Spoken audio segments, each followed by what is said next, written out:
Okay. Before we have our quiet time, let's all get on the same page. If you're in the Sparkly book, it's page 342, a new section entitled The Test of Truth. If you're in the second edition, it's page 296, The Test of Truth. If you're in the first edition, it's page 275, The Test of Truth. And if you're reading from the JCIM, it's page 143, The Test of Truth. And if you're reading from the CIMS edition, it's page 287. 287, The Test of Truth. Okay. Let's take a few moments to be quiet together.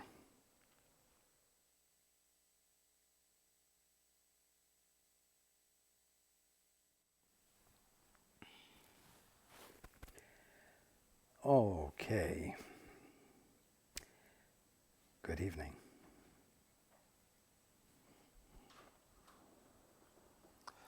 And welcome to everyone who's joining us on the internet.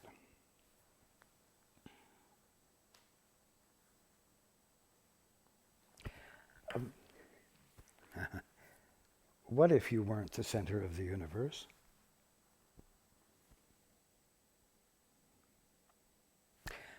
What if you weren't the appropriate object of your affection?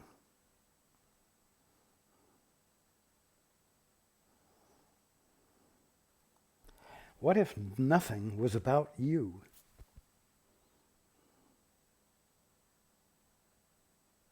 What if everything was about everything else?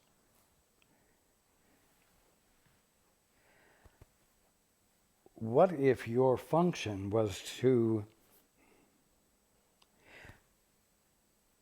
be that which is fully conscious of everything? Giving preference to the quality of relating to everything, including everyone.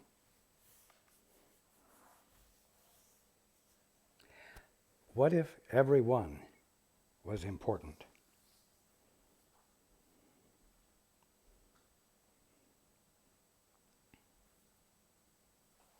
But you weren't on that list of everyone.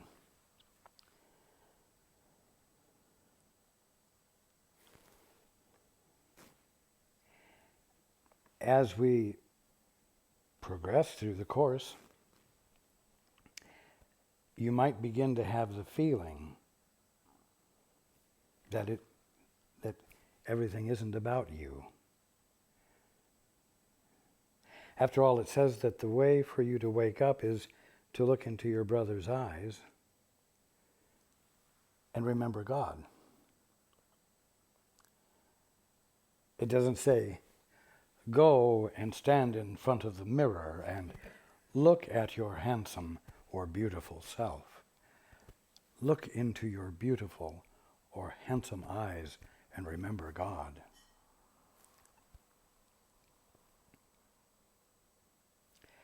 It also says that in the act of having an object of your affection other than yourself, and caring about someone else, everyone else, with an intent to be genuinely present with them, without inserting between you and them any interpretations, any concepts about them that you have made up, any judgments, any fears, and on and on.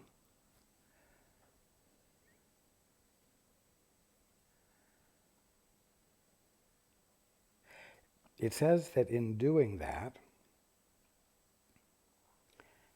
and making the gift of the pure awareness that you find yourself experiencing, you will learn about yourself.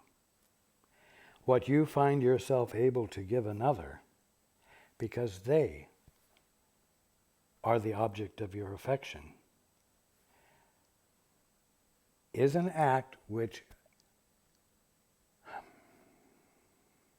results in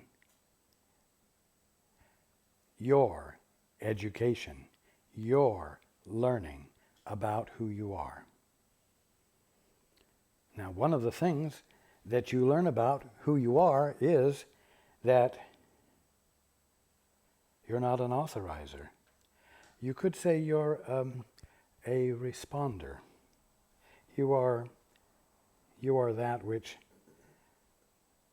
stands in receipt of experience that comes from your paying attention, not from asserting anything, but letting in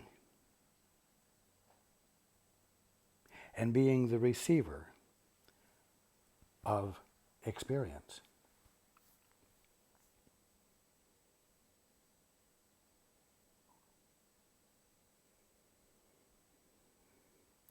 What if you are here to be the full conscious experience of being, in which the full conscious experience of reality, of the kingdom of heaven that you're currently calling earth and universe,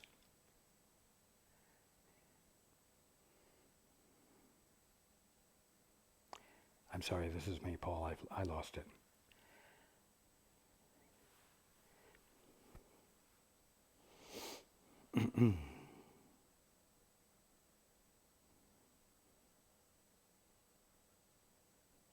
What if your function is to be the conscious acknowledgement of everything, the full conscious acknowledgement of everything?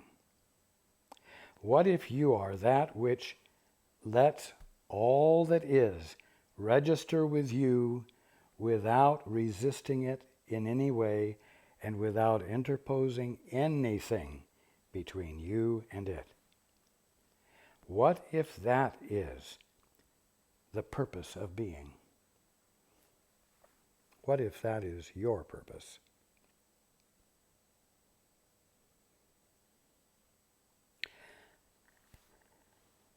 You know, if you'll stop and think about what I've described here, you'll find that it applies to God too.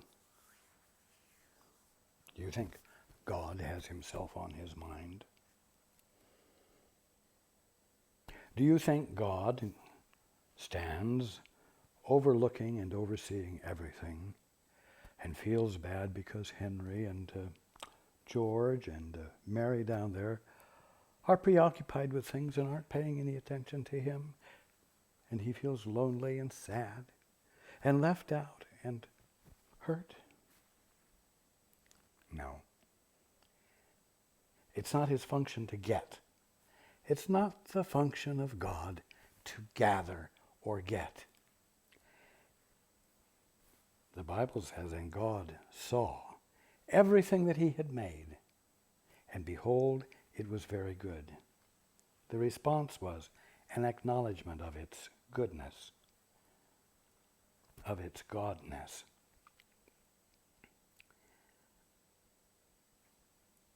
Creation is a gift, and God's acknowledgement of it is a gift.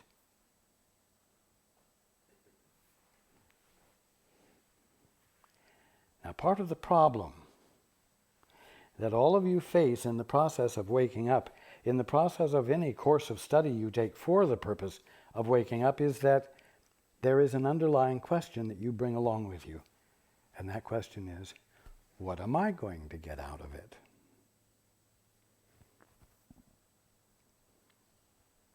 What new capacities will I acquire that will make me more effective, more respectable, more recognizably good? What will I get out of it? Well, if you dare to let in what we're learning and what I'm teaching, if you will let it in, you will find that you're learning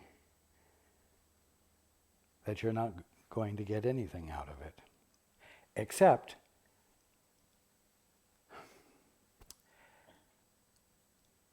a rather consistent kick in the seat of the pants to move you off of your self-appreciation, where you are the center of the universe, and where you're getting something out of everything,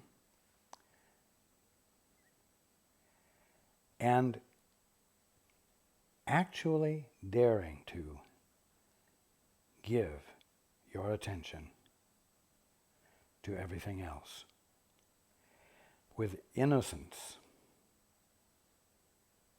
without conditions, without agendas, but with a simple, love-filled intent to not let anything at all stand between you and what you're giving your attention to,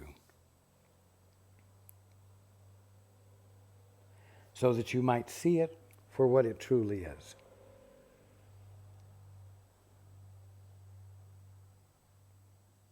And in so doing, you will find out who you truly are.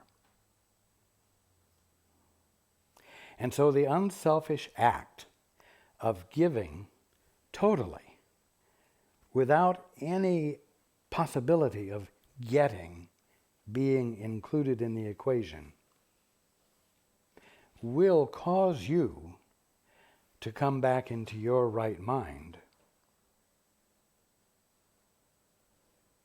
where you're willing to give and give and give and give the acknowledgement of what is real in each and every thing, because that is your function. That is your purpose. And the awareness of the fact that that is your purpose causes you to truly know who you are. Truly come into an experience of conscious fulfillment of your being.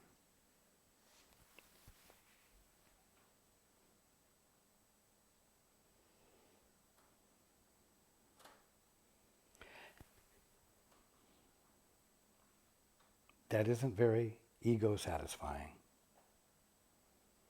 But I will tell you that it is soul-satisfying. Because that which is real about you experiences its reality. And unity reigns. Conflict cannot exist there. Harmony is actualized without opposition.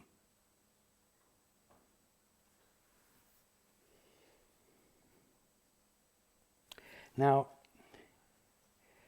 we ended up last week talking about the fact that long ago we said this course will teach you what you are, restoring to you your identity. We talked about the fact that identity is shared. That which you truly are is something which is shared. And I just described that act of sharing, of giving and not getting. And that the means of the sharing is what the miracle is. And so continuing on tonight with the next section called The Test of Truth, it says, yet the essential thing is learning that you do not know.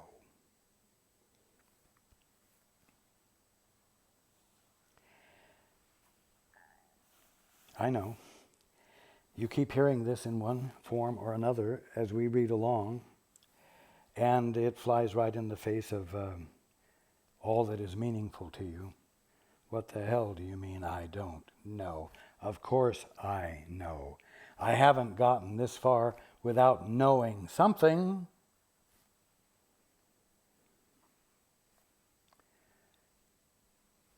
But I will tell you that in order to get out of the bondage you are in order to get out of the experience of being subject to sin, sickness, and death,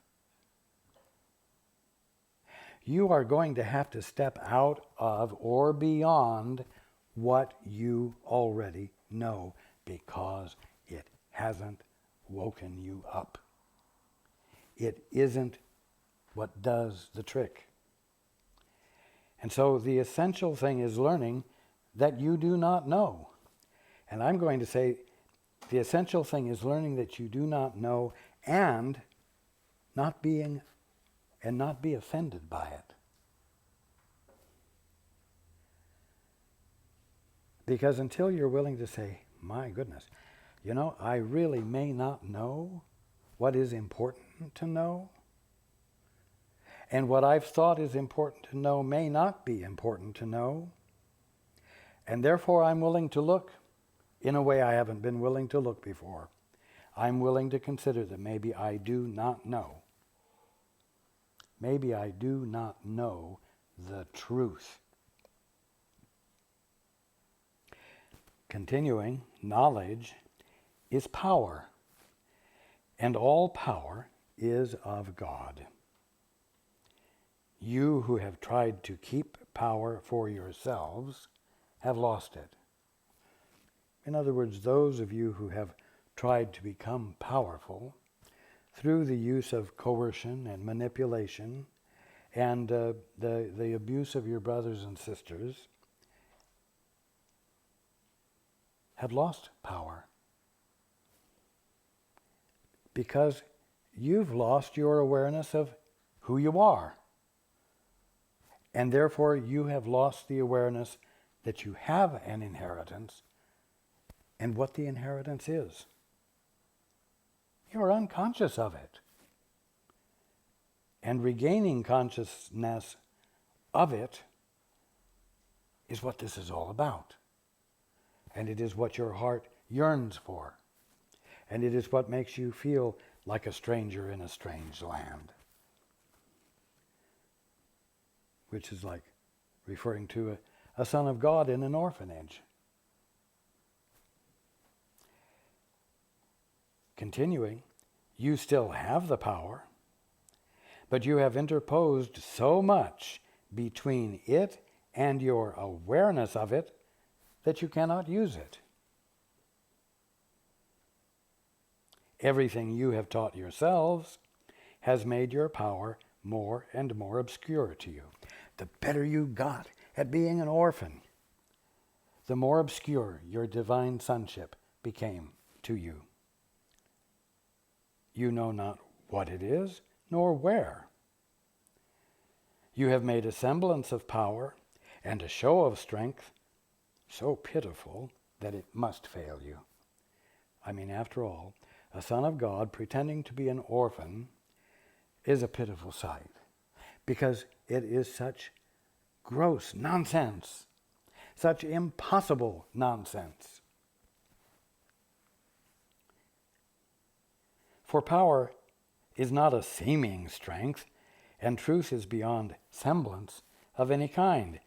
Yet all that stands between you and the power of God in you is but your learning of the false and your attempts to undo the true. Now, as we're reading here, this description of you isn't very complimentary. And yes, it could be put in more complimentary terms. Let's say it doesn't have to be so darkly and strongly put. But the fact is that you have a great deal of faith and trust that you invest in your knowledge, and in your practice of knowledge, your knowledge, and in the ordering of your thoughts, and in living your life according to the orderliness of, or the particular orderliness of your thinking. And you must come to a point where you find that not valuable at all. And so it is helpful not to speak too kindly about you and your bad habit of valuing your ability to think well and be powerful because of the order and the logic and the intelligence of your thinking. It's got to be put in a way that will cause you to stop in your tracks and say, wow, maybe what I'm doing, even though it isn't actually accomplishing anything in the larger picture, is causing me to experience a serious loss of identity and a serious loss of peace that it's my birthright to be experiencing, and a serious loss of my capacity to love, and therefore a serious loss of my mental balance, shall I say sanity. Maybe it constitutes a serious loss of sanity. Nothing uncorrectable, but something that won't be corrected if no one takes a look and says, wow, I may be doing something. Well, let's put it this way. I may be seriously fucking myself up. Another strong word that isn't too strong at all.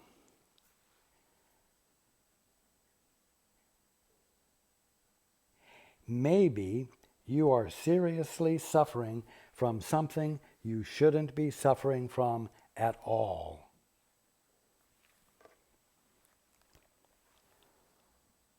No, not maybe, actually. So,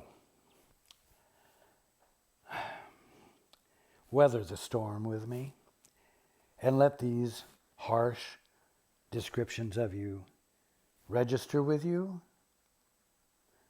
Why? So that you might feel guilty and bad? No. But so you will seriously look at the fact that you may be doing some things that you seriously don't want to do. And that you won't stop doing if somebody doesn't seriously confront you with it. Now,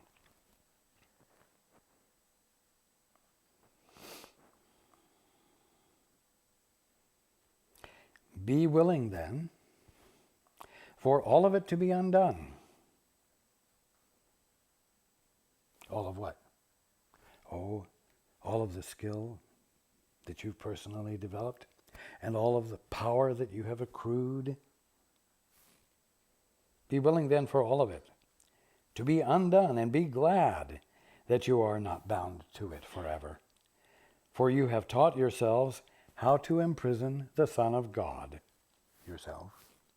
A lesson so unthinkable that only the insane in deepest sleep could even dream of it. Sure makes you sound like an idiot, doesn't it? But that's not the point. The point is that you are involved in something that only those in the deepest sleep and insanity would be engaged in, and you don't know it. And so somebody is having to tell you so that you can change your course. Do something new. Stop dead in your tracks and abandon what you're doing, and at the least, move into the silence. Find a way to become still so that there is no static standing between you and the fullness of the void in which creation occurs, so that you're in a position of having it register with you and come back into your right mind.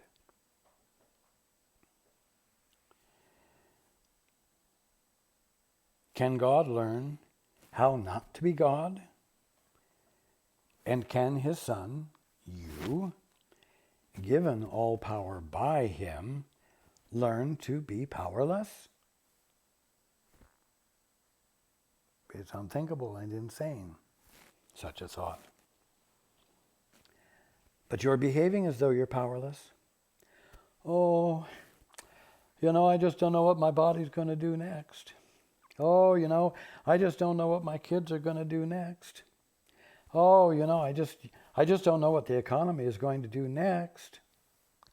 Poor powerless little you.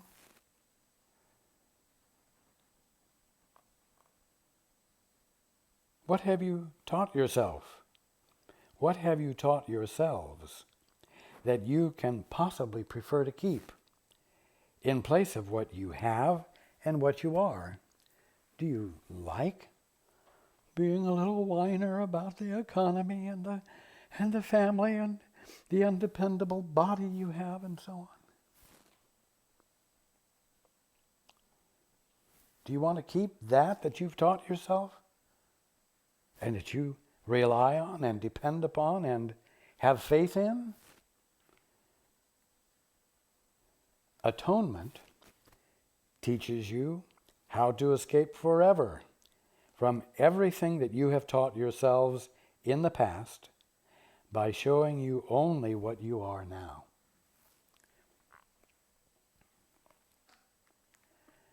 Well, do you have to do anything to be shown what you are now?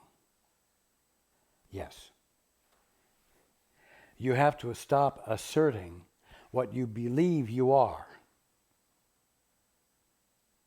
which you do constantly, every day, whether you're by yourself and thinking, or whether you're with others and communicating.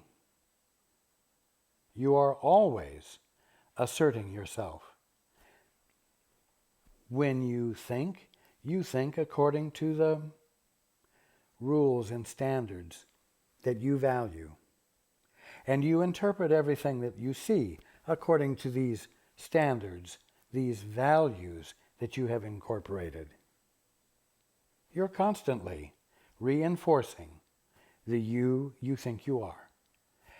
And you are, therefore, never in the silence where the movement of creation is happening, and in which, because of the silence, it can register with you as what it really is. And what? Disclose to you your function, which, as I said, is to be that which is paying attention to creation and letting it register with you for what it is.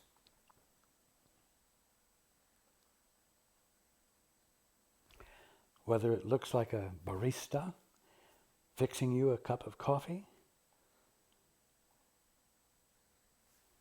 or a box boy loading your groceries into your car, or you making love to your wife, or your wife loving you, no matter what it looks like, no matter how it might be interpreted, if interpretations are going to be employed, what is really going on?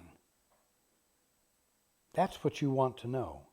And that's what you will not know if you will not dare to become silent, if you will not abandon your insistence upon interpreting everything according to your values, by measuring it spontaneously according to your values, and coming to conclusions about it, instead of just being with it.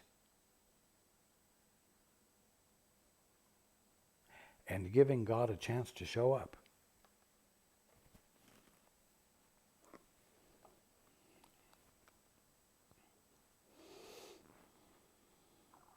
Learning has been accomplished before its effects are manifest. You can't have the effects of learning until the learning has occurred. If you have the manifestation of it, the learning has already occurred. Learning is therefore in the past, but its influence determines the present by giving it whatever meaning it holds for you.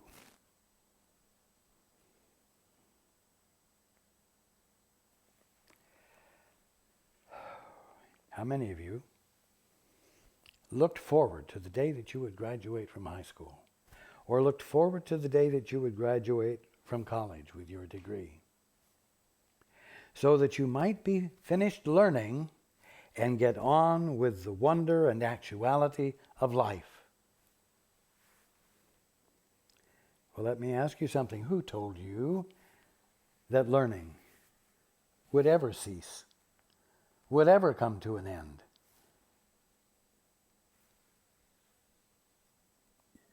If learning stops, wonder disappears. And I'll tell you something, and if you'll all think about it, you'll realize the truth of it. You don't want wonder to cease. You don't want to stop being surprised when the only thing that will ever happen is something that you can expect. Well, I believe that would be called purgatory.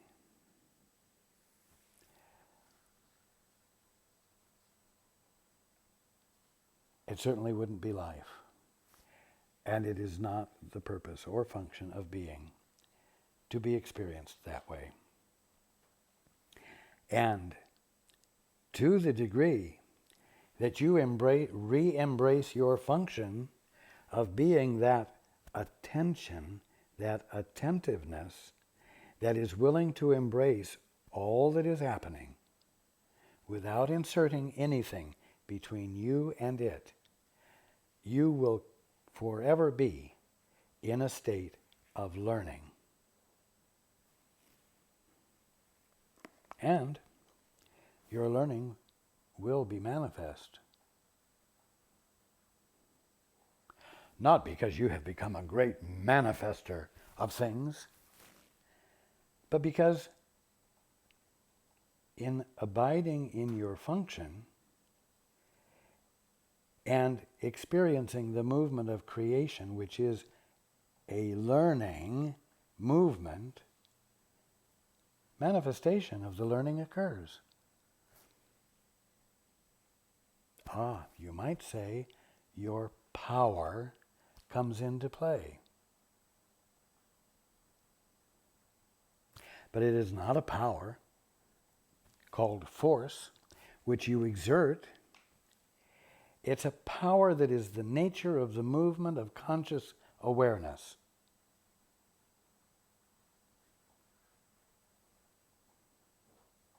And when you're fulfilling your purpose, when you're being the Son of God, by embodying the movement of God, and as I said, God is constantly making a gift and never getting, then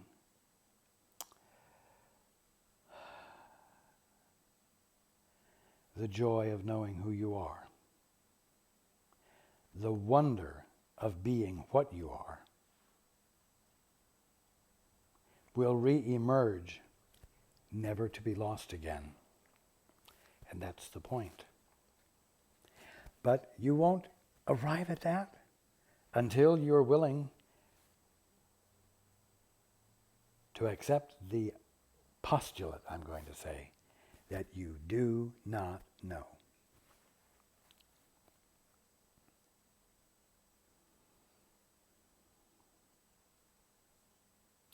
Again, learning is therefore in the past, but its influence determines the present by giving it whatever meaning it holds for you. Yeah, I know you've had a rough experience with men. They've always treated you badly. And as a result, you now approach all men with a negative attitude. Your past learning determines the present by giving it whatever meaning it holds for you. That's a key point. Whatever meaning it holds for you. Whatever biased or torqued perspective you lay upon life, life will have for you. Your learning gives the present no meaning. Your learning gives the present no meaning at all. Now that's perhaps a little difficult to understand. The first sentence says, learning is therefore in the past, but its influence determines the present, by giving it whatever meaning it holds for you. And then it says, your learning gives the present no meaning at all. Well, that's true. The present is actual. The present is creation enacted, you might say. It's actual. Now, your learning may cause your perception of it all to be torqued, twisted, having a mean-spirited edge to it that causes the present to reflect to you the same old that has made you miserable forever. But the fact is that the present is really creation enacted, and it hasn't been changed by your biased, mean-spirited attitude. So again, learning is therefore in the past, meaning it always happens before the manifestation of it occurs in your life. Learning is therefore in the past, but its influence determines the present by giving it whatever meaning it holds for you. Your learning gives the present no meaning at all.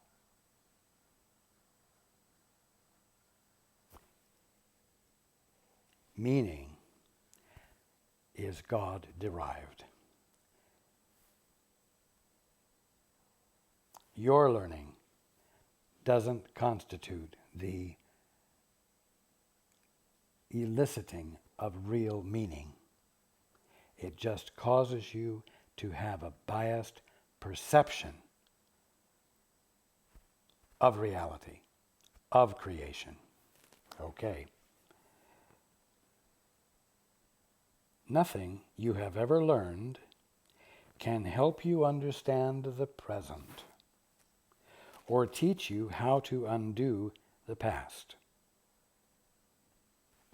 Now, there's one exception to that. If you have learned in the past how to be so present in the moment that you choose not to do anything else, then your learning in the past will cause you to be so present in the moment now that you aren't bringing past learning with you. You see?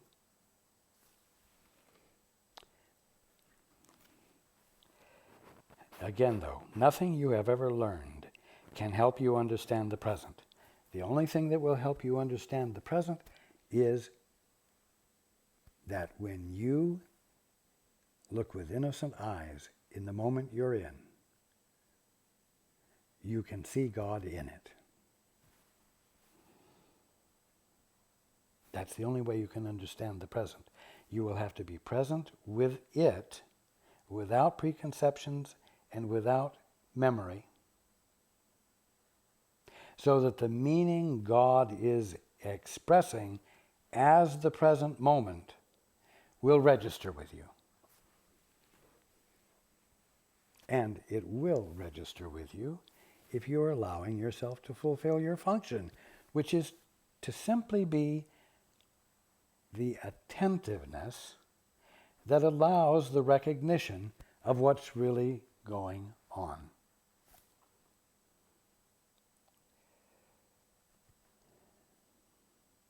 Well, you know what? You make me sound like some sort of a nerve ending. I'm just supposed to sit here and respond to the stimulus of the present. Well, I'll tell you something. I got more gumption than that. And I won't settle for such a boring activity. And I most certainly will not consider the possibility that that is my ultimate function. And I'll tell you something, I can throw a steer down in 30 seconds.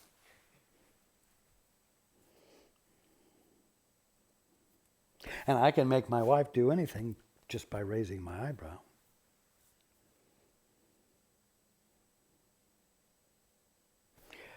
And I can put 10 companies out of business in 3 days if I think it'll make me money.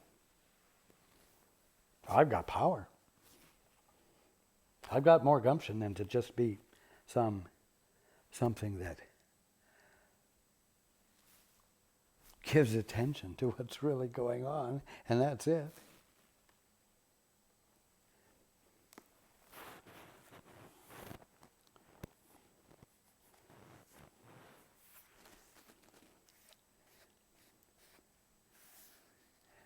Well, I tell you what. As long as you want to live in the orphanage, I'll send you a postcard every now and then. And I'll invite you to come to where I am. I'll even give you directions how to get there. But hey, if you want to throw a steer, go throw a steer.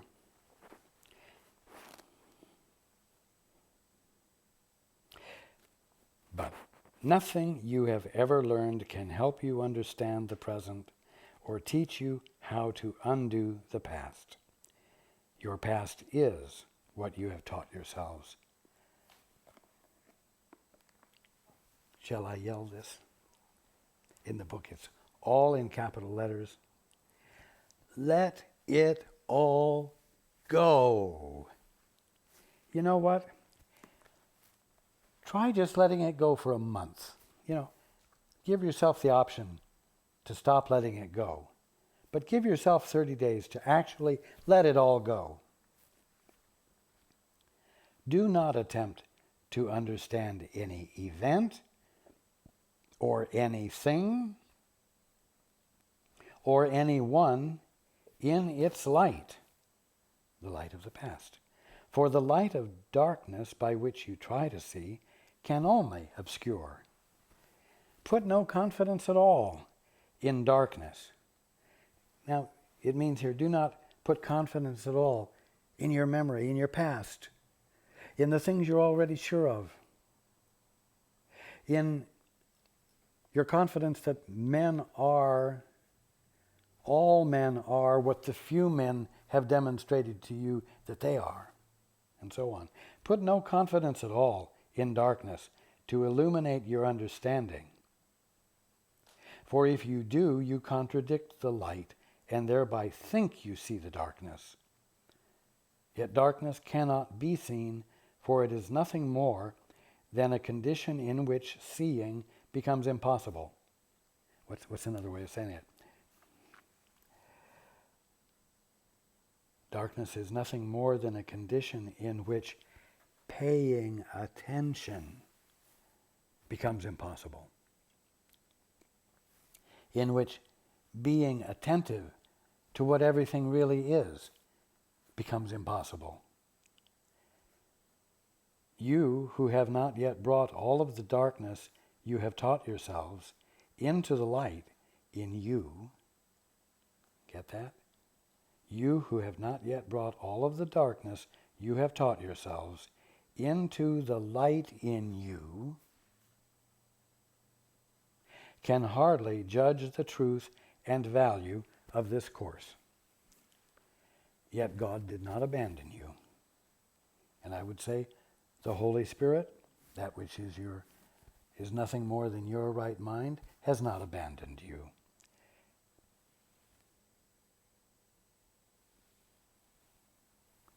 And I have not abandoned you. And so you have another lesson sent from him, God, already learned for every child of light, by him to whom God gave it. That's me. I have learned it for you. And there are others since me who have learned it and therefore have learned it for you. The ground has already been broken, you might say. You're not blazing the trail yourself. You're coming along a trail that's already marked. You've already been helped. God did not abandon you. And so you have another lesson sent from him, already learned for every child of light by him to whom God gave it. This lesson shines with God's glory, for in it lies his power, which he shares so gladly with his Son.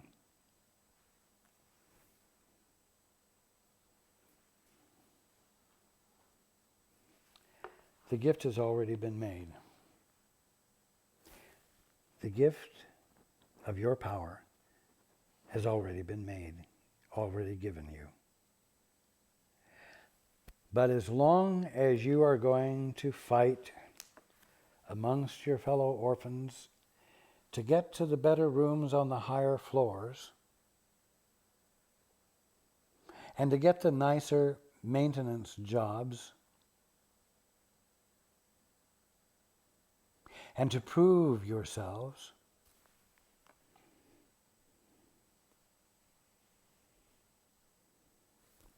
you're not going to experience the gift that's been given to you. Oh no, I don't want anything so easy. I will fight for my good. I will earn my good.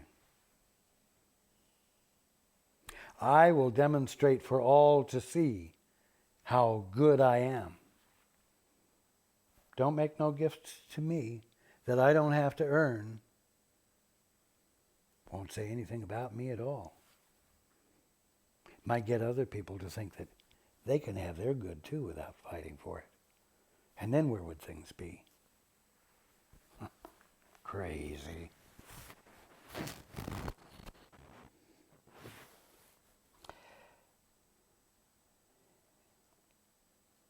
Learn of his happiness, God's happiness, which is yours. But to accomplish this, all your dark lessons must be brought willingly to truth and joyously laid down by hands open to receive, not closed to take. What is attentiveness? Attentiveness is a willing to let something register with you. You might say it's a way of letting things in. Not grabbing and pulling things in. Not an assertive, proactive action.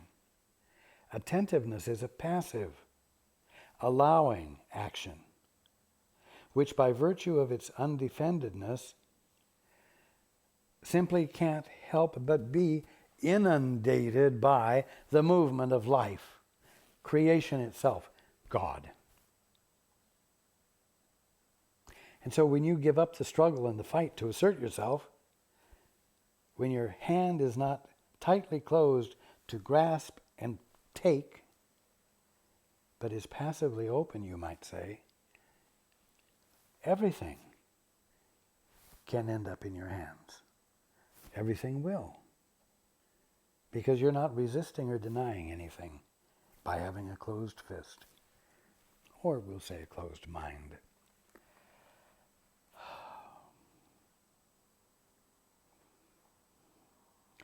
You who have not yet brought all of the darkness you have taught yourselves into the light in you can hardly judge the truth and value of this course, yet God did not abandon you.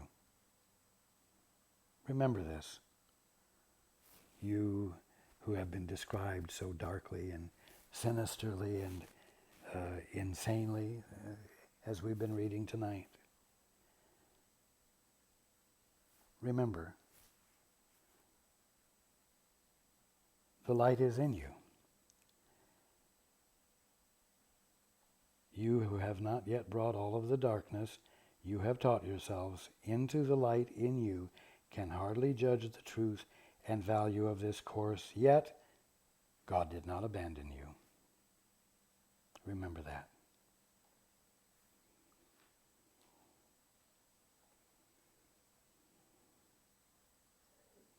Continuing where we left off earlier, learn of his happiness which is yours. But to accomplish this, all your dark lessons must be brought willingly to truth and joyously laid down by hands open to receive, not closed to take. Every dark lesson that you bring to him who teaches light, he will accept from you because you do not want it. Now, again, we have these sort of sinister words. Every dark lesson.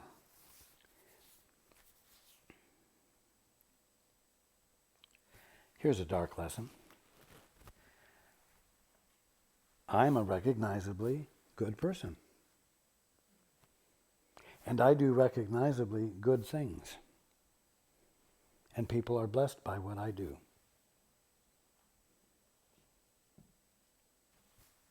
Would you have thought that was a dark lesson? Well, let me ask you this. In the making of that statement, did God fit in there anywhere in your mind? I'm a recognizably good person. Well, why? Because you have this habit and intention in every moment to listen to God's voice so that you might know the divine truth about your brother, and therefore everything you do is recognizably good? Or is it because you have this pattern of thoughts and ideas and behaviors that everyone mutually agrees are good and valuable, and because you've figured out how to manipulate circumstances and make them better for people, you are benefiting them, and that makes you a good person. See? That's a dark lesson. It's a lesson in darkness that you've taught yourself and it's a lesson in darkness because the light of truth doesn't dwell in it and therefore in you. And you are practicing something that you will have to abandon in the process of waking up, in the process of being willing to become attentive to what is really going on, and to be the state of attentiveness rather than the doer of good works. So, dark lessons aren't necessarily evidences of overt dishonesty or cruelty or abuse, but if you realize that your desire to behave independently in a way that makes good things happen, and you want to teach that to others, you will have to realize that that keeps you and others unconscious of their divine birthright, of their inheritance.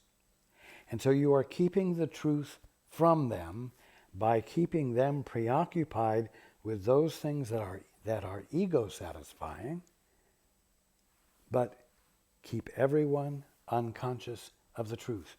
That's what makes them dark lessons, because you are keeping the truth in the dark. where it can't be seen. So,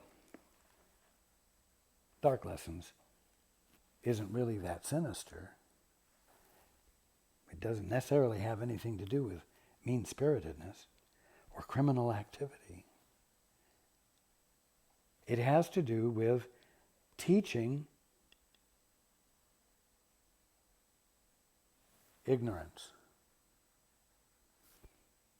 Now, if you don't know that you're suffering from ignorance, you can't do anything other than teach it. But you're learning here what ignorance is. And so you're in a position to stop teaching it. You're in a position to recognize the many places in which you do practice it, so that you might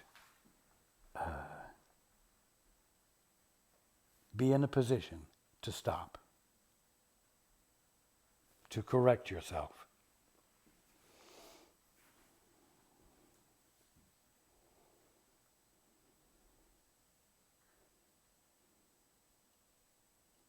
Every dark lesson, every ignorance that you have believed and forwarded to your friends, every dark lesson that you bring to him who teaches light, he will accept from you because you do not want it.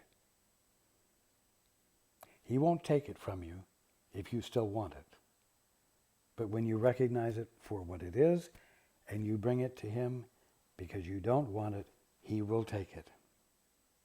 And he will gladly exchange each one for the bright lesson he has learned for you. Now, we started out the evening with a statement, the essential thing is learning that you do not know. And we're going to end with this sentence, never believe that any lesson you have learned apart from him means anything. Two different ways of saying the same thing.